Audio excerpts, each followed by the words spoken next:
Israel kembali bikin ulah.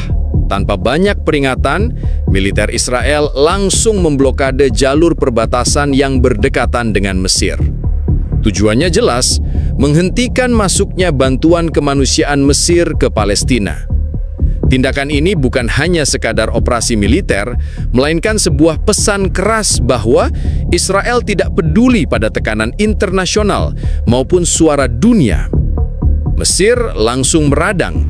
Pemerintah di Kairo menilai langkah Israel sebagai provokasi terang-terangan yang sengaja diciptakan untuk mempermalukan Mesir di depan dunia Arab. Pasalnya, konvoi bantuan yang seharusnya membawa obat-obatan dan logistik untuk warga Gaza malah ditahan di perbatasan. Israel seakan bilang, kalau mau lewat ya harus izin dulu sama kami, pemilik jalan tol paling arogan di dunia. Bukan cuma Mesir yang geram, Iran ikut angkat suara, menyebut blokade ini sebagai aksi bandit negara yang tidak bisa dibiarkan. Lebanon, yang memang punya riwayat panjang konflik dengan Israel, tak ketinggalan menuding Tel Aviv sedang mencari gara-gara. Bahkan, beberapa analis menyindir, Israel ini seperti bocah nakal yang doyan cari ribut, padahal badannya kecil, tapi selalu sok jago, karena ada abang besar bernama Amerika di belakangnya. Provokasi ini dianggap garis merah. Mesir mengirim sinyal kepada sekutunya bahwa Israel sudah keterlaluan. Di sisi lain, dunia internasional sebenarnya sudah capek mengingatkan, tapi Israel tetap keras kepala. Media luar bahkan menyebut Israel lebih keras kepala daripada batu, dengan catatan batu setidaknya masih bisa pecah kalau dipukul, sedangkan kepala Israel cuma makin tebal walau dihantam kritik dari segala arah. Kondisi di lapangan makin panas. Konvoi bantuan masih tertahan, rakyat Palestina tetap menderita, sementara Israel berlagak seolah tidak terjadi apa-apa. Namun di balik layar, Mesir mulai menghubungi Teheran dan Beirut untuk menyusun langkah balasan. Kalau Israel pikir blokade ini akan bikin Mesir diam, jelas salah besar. Karena yang mereka dapat bukan diam, tapi undangan resmi menuju kehancuran radar mereka sendiri. Setelah provokasi Israel di perbatasan, Mesir tidak buang waktu untuk sekadar marah-marah di podium konferensi pers. Mereka sadar kalau hanya berkoar, Israel tidak akan goyah. Karena itu Kairo langsung bergerak mencari dukungan nyata. Pihak pertama yang dihubungi adalah Tehran. Iran, seperti biasa, dengan tangan terbuka menyambut rencana perlawanan terhadap Israel. Bagi Iran, setiap kesempatan bikin Israel pusing itu seperti minum kopi pagi. Sudah jadi rutinitas.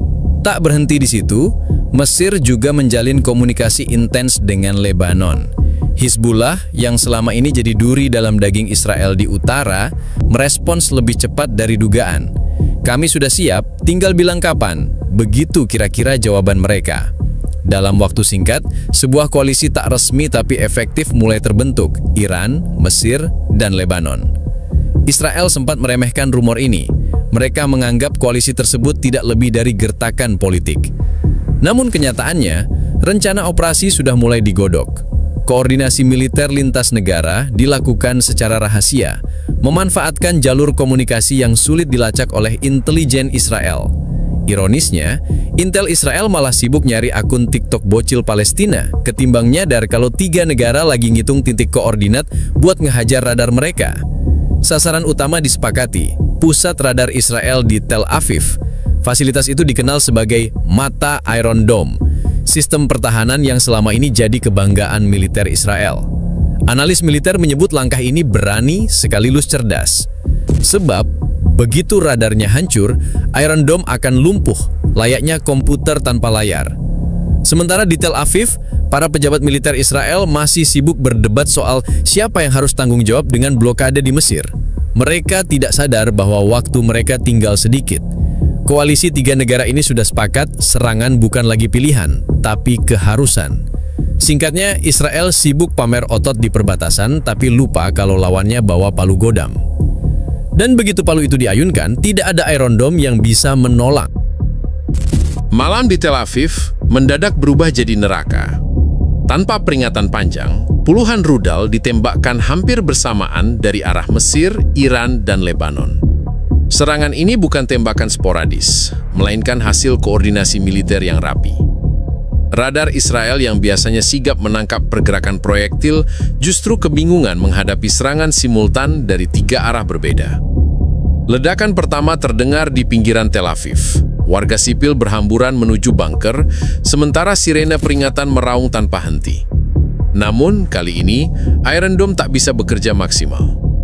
Sistem itu kehilangan akurasi sejak radar pusatnya diserang. Rudal-rudal yang biasanya bisa dipotong di udara kini meluncur bebas. Ibarat penjaga gawang yang kacamata minusnya dicopot, Iron Dome semua bisa bengong lihat bola masuk ke gawang satu persatu. Militer Israel panik. Mereka berusaha mengaktifkan backup radar, tapi semuanya sudah kena overload akibat gempuran Iran. Iran memastikan sistem serangannya memukul radar dengan intensitas tinggi, membuat operator Israel seperti menghadapi hujan meteor yang tidak bisa dihentikan. Seorang analis militer bahkan menyindir, Iron Dome ini ternyata lebih mirip payung lipat dari pasar malam. Sekali dihajar angin kencang, langsung patah tulangnya. Di sisi lain, Lebanon memainkan perannya dengan baik. Serangan roket dari Hizbullah di perbatasan utara berhasil memecah konsentrasi pasukan Israel. Bukannya fokus mengamankan Tel Aviv, Israel justru sibuk mengirim unit cadangan ke wilayah perbatasan. Situasi ini persis seperti jebakan yang direncanakan koalisi. Bikin Israel kehabisan fokus sebelum hantaman utama datang. Tak lama, rudal Mesir dan Iran berhasil mengenai sasaran utama, pusat radar yang jadi otak Iron Dome di Tel Aviv. Ledakan besar mengguncang wilayah itu, menyalakan api yang terlihat hingga kilometer jauhnya. Dalam sekejap, layar monitor di ruang kendali pertahanan Israel berubah gelap. Operator militer kehilangan kontrol, tak lagi bisa memantau lintasan rudal. Kepanikan meningkat. Pemerintah Israel mencoba menenangkan warganya lewat siaran televisi. Tapi suara ledakan di luar studio membuat pidato mereka terdengar lebih seperti rekaman film kiamat ketimbang pengumuman resmi negara. Netizen internasional langsung menyindir. Inilah kali pertama Iron Dome berubah fungsi jadi kembang api mahal, disponsori gratis oleh koalisi 3 negara. Serangan ini berlangsung hanya dalam waktu beberapa menit, tapi dampaknya masif. Tel Aviv lumpuh, Iron Dome buta, dan Israel harus menghadapi kenyataan pahit bahwa pertahanan kebanggaan mereka bisa roboh secepat itu. Israel selalu bilang mereka punya teknologi pertahanan tercanggih di dunia. Malam itu, dunia melihat teknologi itu ternyata cuma gimmick marketing yang kalah sama rudal gabungan buatan negara yang bahkan masih ribut soal listrik padam tiap minggu. Ledakan di pusat radar Tel Aviv benar-benar jadi pukulan telak. Dalam hitungan detik, sistem pertahanan udara Iron Dome kehilangan fungsi utamanya. Tanpa radar pusat, semua unit pertahanan ibarat prajurit buta yang tidak tahu arah datangnya musuh. Rudal-rudal tambahan yang diluncurkan oleh koalisi Iran, Mesir, Lebanon masuk begitu saja ke wilayah udara Israel tanpa satu pun bisa dicegat. Militer Israel mencoba menenangkan diri, mereka mengaktifkan jalur komunikasi darurat, memerintahkan unit cadangan untuk menembakkan intercept manual, namun tanpa data akurat, percobaan itu sia-sia. Rudal-rudal pencegat meleset dari target, menghantam langit kosong. Seorang pakar militer internasional menyindir, Iron Dome tanpa radar ini kayak orang main dart sambil ditutup matanya. Kalaupun kena papan, itu murni faktor hoki. Kepanikan melanda Tel Aviv. Ribuan warga memadati bunker bawah tanah. Lalu lintas lumpuh, sirene meraung tanpa henti, dan rumah sakit kewalahan menerima korban luka. Pemerintah berusaha memutar balik narasi lewat media, mengatakan bahwa serangan sudah berhasil diredam sebagian. Namun, gambar-gambar di media sosial justru menunjukkan sebaliknya. Api membumbung di dekat fasilitas radar, dan rudal jatuh tanpa ada yang menghentikan. Iron Dome, yang selama ini jadi kartu andalan Israel di depan dunia, kini justru jadi bahan roasting global. Netizen Arab menyebutnya Iron Dome karena kampuhannya tinggal mitos. Bahkan beberapa warganet Israel sendiri nyeletuk pedas. Ternyata sistem pertahanan kita ini lebih cocok jadi simulator kembang api daripada penyelamat kota. Di kalangan militer Israel, suasana rapat darurat benar-benar kacau. Para jenderal saling tuding, siapa yang harus bertanggung jawab. Ada yang menyalahkan Mesir, ada yang menuduh Iran, ada pula yang bilang intelijen gagal membaca situasi. Padahal kebenarannya jelas, mereka terlalu percaya diri sama sistem pertahanan buatan sendiri. Seperti anak kuliah yang yakin bisa lulus ujian cuma modal contekan, tapi ternyata dosennya sudah ganti soal dari tahun lalu. Lebih parah lagi, cadangan radar yang disiapkan untuk kondisi darurat ternyata tidak siap pakai. Banyak perangkat yang ketinggalan zaman, belum di-upgrade, dan sebagian malah macet saat dioperasikan. Dalam laporan internal, beberapa teknisi bahkan menulis bahwa sistem backup itu lebih tua daripada playlist lagu di iPod generasi pertama. Situasi ini membuat Israel benar-benar dalam posisi rentan.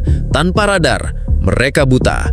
Tanpa radar, mereka tidak bisa tahu kapan gelombang rudal berikutnya akan datang. Dan semua orang sadar, koalisi Iran-Mesir-Lebanon jelas belum menembakkan seluruh arsenal mereka. Singkatnya, Iron Dome yang selama ini dipamerkan sebagai perisai super canggih, malam itu terbongkar sebagai gimmick mahal yang tidak bisa melindungi bahkan langit kotanya sendiri. Israel selalu klaim kuat, tapi begitu radarnya ambruk, pertahanan mereka ternyata rapuh seperti wifi gratisan di warung kopi, kencang cuma saat tidak dipakai siapa-siapa.